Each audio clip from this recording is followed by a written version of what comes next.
Bienvenue dans ce premier épisode de J'irai traîner chez toi. Voilà, je vous explique le concept. On ne pouvait pas accueillir les jeunes pendant les vacances de printemps. Du coup, on a décidé d'aller à leur rencontre. Aujourd'hui, on est chez Juliette. Bonjour Juliette. Bonjour. Alors vas-y, on est où là? Décris-nous un peu l'endroit que tu as choisi. C'est mon endroit où j'y passe tous mes temps libres, tous mes mercredis, tous mes samedis. C'est vraiment là que c'est mon endroit en fait. On est chez toi. Voilà, c'est ça. On est chez toi. Et du coup, je te propose d'aller rejoindre notre canapé rouge et de continuer l'émission. Ok. Alors du coup, Juliette, comme chaque émission, il y a un petit cocktail de bienvenue. Alors c'est le petit jeu des téléspectateurs. Il y a un des deux cocktails qui est piégé. Faut pas faire de grimaces, faut pas essayer de montrer que lequel est piégé. Donc voilà, je te laisse choisir. J'en ai mis un comme ça, mais j'ai pas envie qu'on me dise que je triche. Donc vas-y, tu choisis. D'accord, merci. Je vais prendre celui-là. Voilà, on trinque. C'est la tradition. Un magnifique cocktail. Très bon, hein? Ouais. Alors du coup, je te propose de commencer par une petite présentation. Ouais. Voilà, présente-toi. Quel âge tu as? Donc on est où? Dans quelle ville? Dans quel collège tu es? En quelle classe? Donc je m'appelle Juliette Hervé. J'ai 12 ans. Et je suis en 6e au collège Saint-André en train. Est-ce que tu sais les études que tu veux faire après le collège? Oui, j'ai un but. Déjà, je veux faire un bac pro génie des équipements agricoles. D'accord. Puis je vais poursuivre dans un BTS A. Et après, je voudrais continuer un peu plus. Donc c'est en 2 ans. Et donc c'est des petites études pour la gestion parce que je compte devenir patronne de cette ETA. Et du coup, c'est bien une formation pour être plus expérimentée et puis bien gérer, bien faire les choses en fait. D'accord.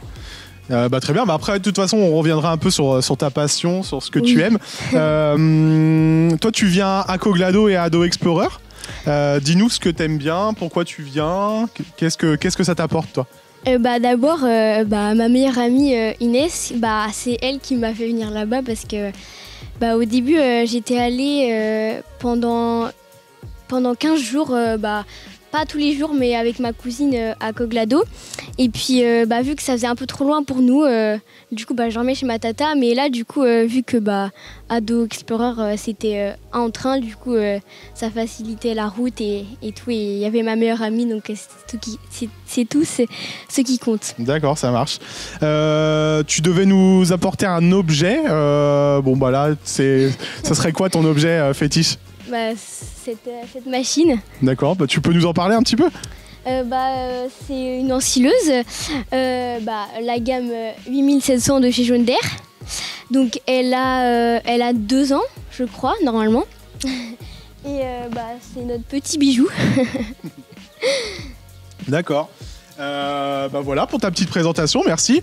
Je te propose de passer au premier défi avec le concours d'anecdotes. Okay, alors je vais te laisser me raconter une anecdote et je vais devoir deviner si elle est vraie ou si elle est fausse. Ça marche. Donc j'ai déjà conduit une ensileuse, donc première anecdote. Et deuxième anecdote... Alors non, on n'en fait qu'une pour l'instant. Ah d'accord. Donc tu as déjà conduit une ensileuse, donc ça veut dire une grosse machine comme ça. Ouais. Je dirais que c'est vrai. Du coup, je dis la réponse maintenant. Non, c'était faux. Oh, en plus, tu me l'as dit tout à l'heure, mais je me suis dit, peut-être quand même que tu l'as un peu conduit. Bon, non, ça fait 1 point pour toi. C'est assez dur parce qu'on a à la fois la goulotte à gérer dans les bennes, parce que c'est vrai que c'est pas comme les moissonneuses où tu peux attendre que la trémie est pleine pour vider. Ouais. Que là, tu dois gérer à la fois, directement. Tu dois à la fois vider avec la goulotte dans la benne et à la fois avaler, donc faire attention on fait de l'ensilage d'herbe avec et ensilage de maïs. De maïs, ok. Voilà. Bon, à moi de faire une petite anecdote. Alors, mon anecdote, c'est que moi, je suis né à Paris, j'ai habité à Paris jusqu'à l'âge de 8 ans. Et quand j'habitais à Paris, je venais en vacances dans les Côtes d'Armor chez ma tante. Et à côté de chez ma tante, il y avait une ferme. Et en fait, je passais mes journées dans la ferme. Et donc, je conduisais des tracteurs, je nourrissais les bêtes. Voilà, j'ai fait plein de choses comme ça et c'est devenu une passion. Est-ce que cette anecdote est vraie ou fausse? Je pense qu'elle est fausse. Et non, elle est vraie. Elle est vraie. Et du coup, c'est même très drôle parce que ma tante me voyait jamais. Je passais un mois de vacances chez elle et en fait, je passais mon temps dans la ferme. Je conduisais même les tracteurs. C'est pour ça que tout à l'heure, j'étais un peu bluffé quand tu m'as proposé de conduire le tracteur. D'accord. Mais j'en ai déjà conduit et après, je conduisais les tracteurs pour ramasser les bottes de paille parce qu'à l'époque, c'était des petites bottes de paille avec la fourche. Ouais. Et c'était même dangereux parce qu'il y avait quelqu'un sur la remorque et des fois, je mettais des à-coups et la personne tombait. Oui. Bon, pas tombait par terre, mais tombait sur les bottes. Ouais, donc voilà, donc ça fait 2-0. Non, ça fait 2-0 pour moi. Non, ça fait 1 partout, donc tu dois me refaire une anecdote. Et j'ai déjà conduit une moissonneuse. Donc tout à l'heure c'était ça et maintenant c'est ça. Ah, je dirais que ça c'est vrai. Oui, c'est vrai. Ouais. Donc c'était l'année dernière en 2020. D'accord. Donc c'était avec la T5 de chez Jaune d'Air. Et donc, donc le chauffeur s'appelait Florent et il m'a proposé de conduire. Et puis après ça, c'est parti. Donc on a fait déjà un champ, du coup j'ai conduit un aller-retour. Et l'autre champ, il a eu un ami qui est venu dans la moissonneuse et il apportait de la boisson et du coup il voulait parler entre amis.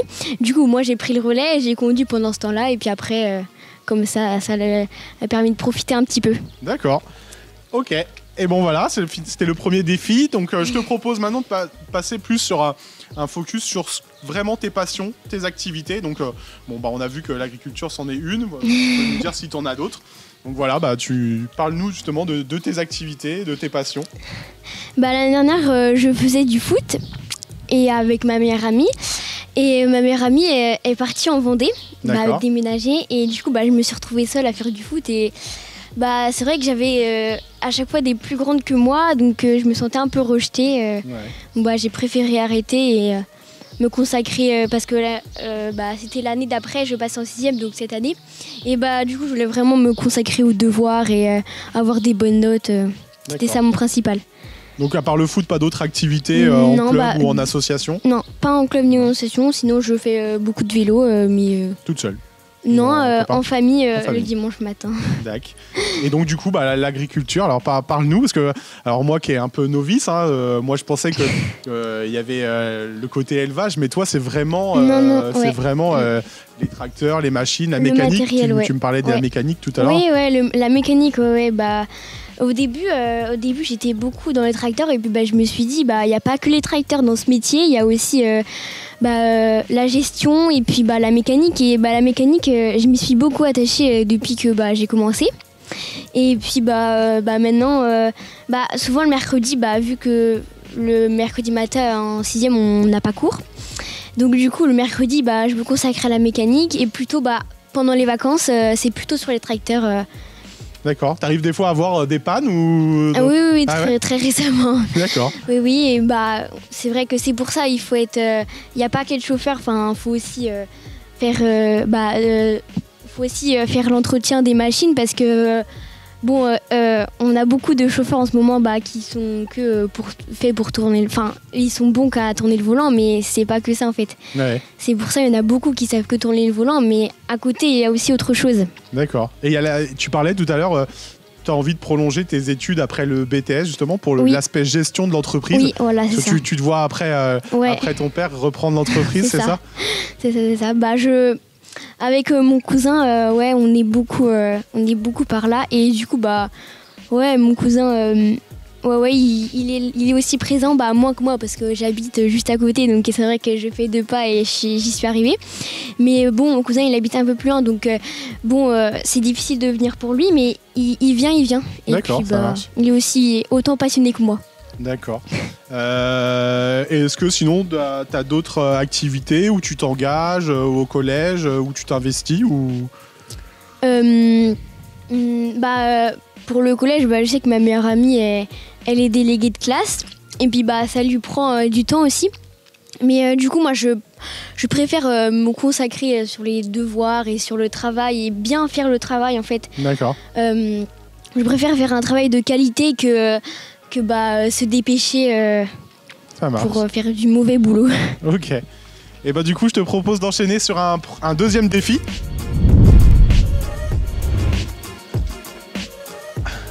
Alors c'est le défi L2 Pipige.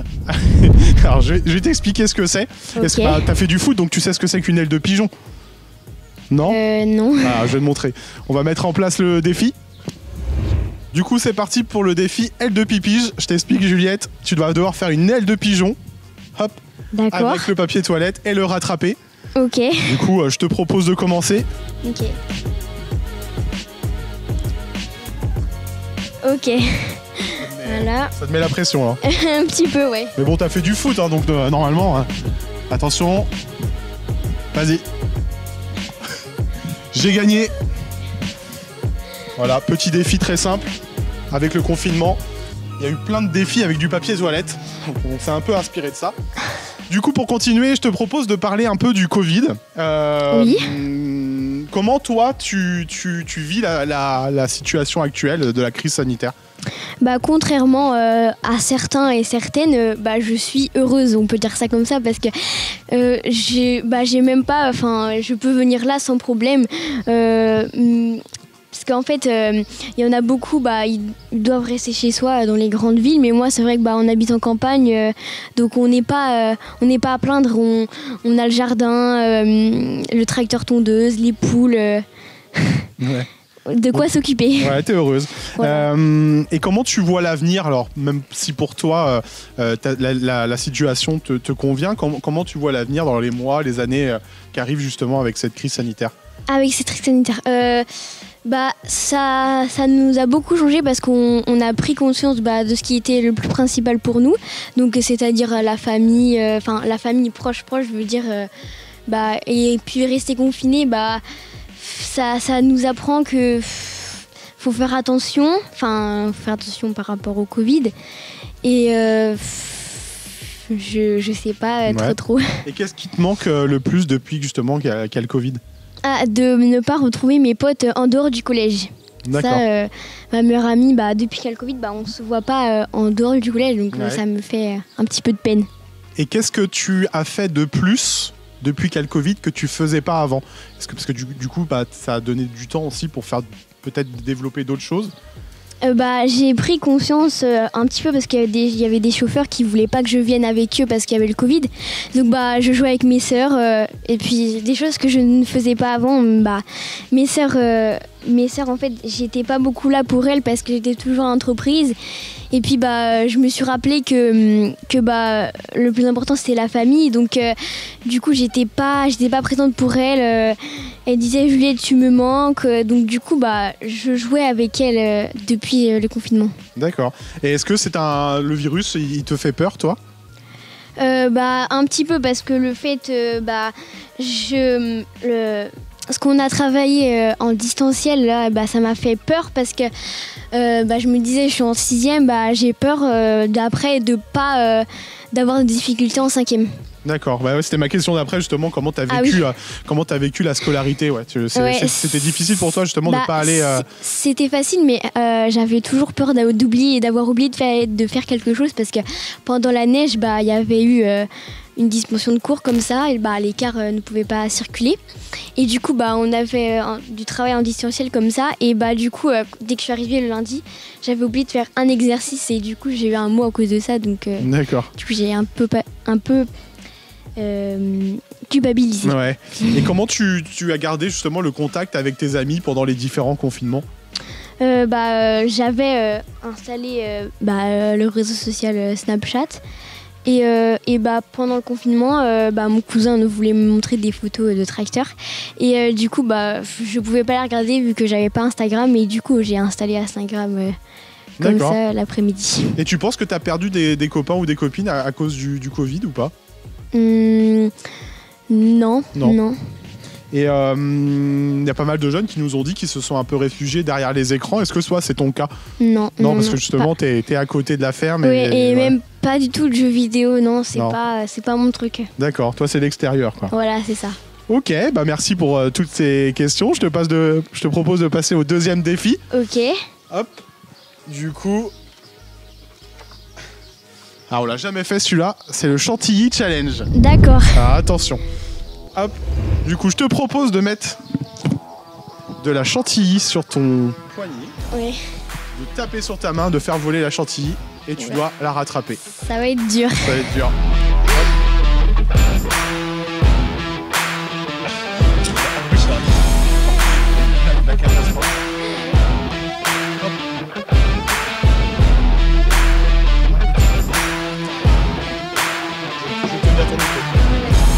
suis entraîné, hein, je suis super fort. J'ai jamais essayé. Ah oui, toi donc tu dois la faire voler et la rattraper. Hein. Ah oui, d'accord. Ah ouais, Non, en fait, tu tapes sur ta main et ça doit voler. Ah, j'aurais dû commencer alors. ouais, d'accord. Bon, t'es prêt? Je sens la catastrophe, vas-y. Mes canapés, Juliette? Bon, ok, Juliette? J'en ai pas eu dans les... Oh, un petit peu, hein. Ah. Un petit peu, bon. Je vais te faire une démonstration, ça se trouve, je vais pas faire mieux. Hein. Ok.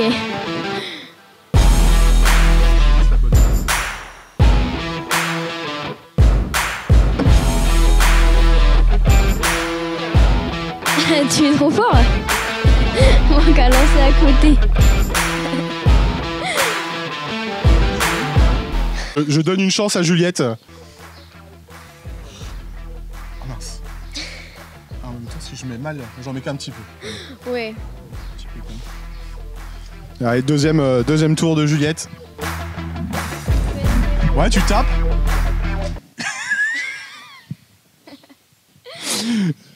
Juliette, elle est meilleure en tracteur qu'en chantilly. Hein. Ouais, mais c'est peut-être parce qu'il y en avait déjà avant. Bon, bah sinon tu peux manger la chantilly comme ça, mais bon. Ouais, je pense que ça elle doit coller. Bon, bah bon appétit, Juliette. Sinon tu peux garder, ça fait une montre. Hein, Donc voilà, l'émission est terminée. Juliette, est-ce que tu as un petit mot de la fin ou tu veux conclure sur quelque chose qu'on n'aurait pas dit? C'était super sympa, je trouve, de faire cette émission avec vous. Et vu que du coup, tu as réalisé le défi avec moi, bon, je t'ai battu quand même, tu gagnes quand même une activité à faire cet été à Coglado ou à Ado Explorer. D'accord, ça marche. Je te remets ça. Merci. Et puis je te remercie de nous avoir accueillis chez toi ici. Et puis n'hésitez pas à vous abonner à notre chaîne YouTube, Facebook et Instagram pour suivre tous les épisodes de J'irai traîner chez toi. Voilà, il y en aura une quinzaine en tout, donc n'hésitez pas à nous suivre. Merci Juliette, et à bientôt. Et bonne journée.